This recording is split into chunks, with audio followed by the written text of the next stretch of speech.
अगर अपने मन को शांत करना है तो उसका एकमात्र उपाय है, अपने अगर मन बुद्धि को शांत करना है, स्थिर करना है, पवित्र करना है, तो उसका एकमात्र उपाय है रामायण।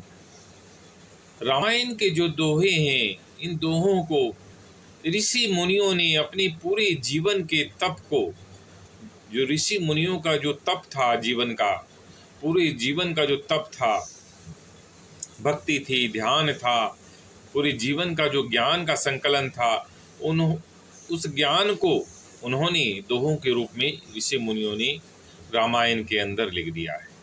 और जब हम रामायण के इन दोहों को पढ़ते हैं तो ये दोहे एक ज्ञान के भंडार हैं। ये दोहे, और ये हमारी चेतना को, आत्मा को जागृत करते हैं, हमारी आत्मा को, चेतना को स्वस्थ करते हैं। जो बीमार है आत्मा और चेतना, उसको ठीक करते हैं। और इस तरह से हमारा मन, बुद्धि, चेतना सब पवित्र हो जाती है, शुद्ध हो जाती है और शांत हो जाती है। रामायण के दोहे हैं, तुलसीदास जी लिखते हैं, परहित बस जिनके मन माही, तिन कहूँ जग दुर्लभ कछु नाही।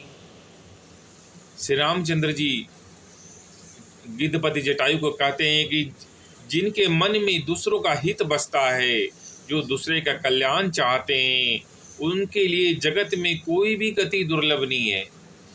वो संसार में सब कुछ पा जाते हैं। परहित बस जिनके मन माही, तिन कहु जग दुर्लभ कछु नाही। तन तजु तजि तात जाहू मम धामा, देहु काहा तुम पूरन कामा। श्री रामचंद्र जी कहते हैं गिद्धपति जटायु को कि आपने मेरे भलाई के लिए, सीता के भलाई के लिए अपना जीवन दे दिया। उस रावण से लड़ते हुए अपने जीवन को खत्म कर दिया, पूरे जीवन को आपने खत्म कर दिया। आपसे बड़ा परहित, दूसरे का भला करने वाला कोई नहीं है, इसलिए आप मेरे धाम जाइए। श्री रामचंद्र जी कहते हैं कि आप मेरे धाम जाइए, आप पूर्ण काम हैं, आपको और किसी चीज़ की जरूरत नहीं है। आप सबसे बड़े पद पर, जो परमात्मा का सबसे बड़ा पद है, वो पद आपको मिलेगा।